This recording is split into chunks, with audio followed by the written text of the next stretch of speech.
শুভ দুপুর বন্ধুরা, সবাই কেমন আছো? আমি সোনালি আবার আজকে একটা রান্নার ব্লগ নিয়ে হাজির হয়ে গেলাম তোমাদের সামনে।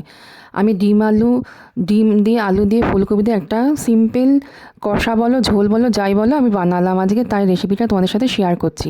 প্রথমে ডিম আলুটাকে সেদ্ধ করে রেখেছি, তারপরে ফুলকপি কেটে নিয়েছি। ফুলকপিটাকে আমি সেম নুন হলুদ কাশ্মীরের গুঁড়ো দিয়ে মাখিয়ে রেখেছি। ডিম সেদ্ধ হয়ে গেলে ডিমের মধ্যে নুন হলুদ কাশ্মীরের গুঁড়ো মাখালাম। সেম আলুতেও তাই করেছি। এবার কড়াইতে তেল গরম করে তার মধ্যে আমি ডিমগুলোকে ভেজে নিয়েছি লাল লাল করে।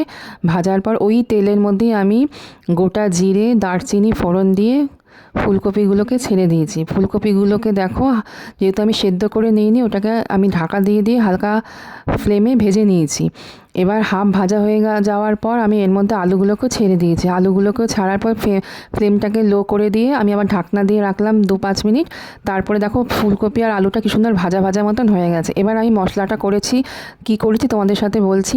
গোটা জিরে গোটা ধনে পেঁয়াজ রসুন আদা কাঁচা লঙ্কা দিয়ে আমি ভালো করে পেস্ট বানিয়েছি। এবার এই পেস্টের মধ্যে আমি নুন হলুদ কাশ্মীরের গুঁড়ো গরম মশলা একসাথে একটা ভালো মতন পেস্ট তৈরি করলাম।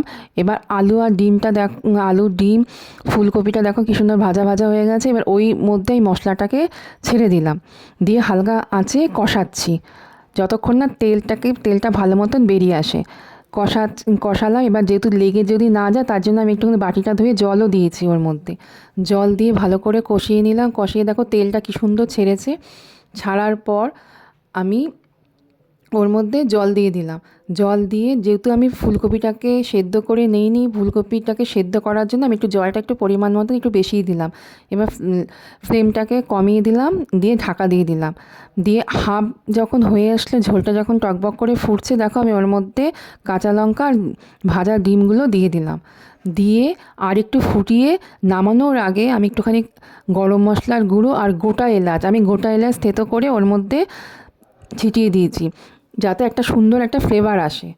এবার দেখো কি সুন্দর কালারটা এসছে আমার ডিমের ঝোলে। দেখে মনেই হচ্ছে না যে এটা ডিমের ঝোল করছি না চিকেন রান্না করছি। আমার হাজব্যান্ড তো দেখে বলছে যে চিকেন রান্না করছে, এত সুন্দর গন্ধ বেরছে। যাই হোক, এবার নামানোর পর আমি ভালো করে ওটাকে ঘেঁটে ওর মধ্যে একটুখানি কস্তুরি মেথি দিয়ে দিলাম ছিটিয়ে, দিয়ে তারপরে সার্ভ করছি। কালারটা দেখো কি সুন্দর এসছে। এবার জানি না তোমরা কতটা কি দেখে বুঝতে পারছো বা কিছু। আমি এখান থেকে যেহেতু আমি নিজে রান্না করেছি, আমার রান্না তো আমার ভালোই লাগবে। যাই হোক বন্ধুরা, তোমরা দেখে বলো কিরম রান্নাটা হয়েছে। কত সুন্দর তেল ছেড়েছে দেখো, পুরো লাল লাল কষা কষা, কিন্তু লাল লাল কষা কষার মতন হয়েছে। আজকের ব্লগটা আমি এখানেই শেষ করছি। যদি ভালো লাগে তোমাদের রান্নাটা দেখে একটু কমেন্ট করো, তাতে আমার উৎসাহ বাড়বে। আর সাবস্ক্রাইব করে দিও, একটু লাইক করে দিও। অবশ্যই আমার চ্যানেলটাকে একটু ফলো করো। আমি নতুন ইউটিউবার, তোমাদের কাছে এটাই আমার রিকোয়েস্ট। যদি ভালো লাগে, ভুলভ্রান্তি তো সবসময় থাকে, আমি নতুন যেহেতু একটু মানিয়ে নিও। আমার একটু সাবস্ক্রাইবার লাইক ফলো একটু করে নিও।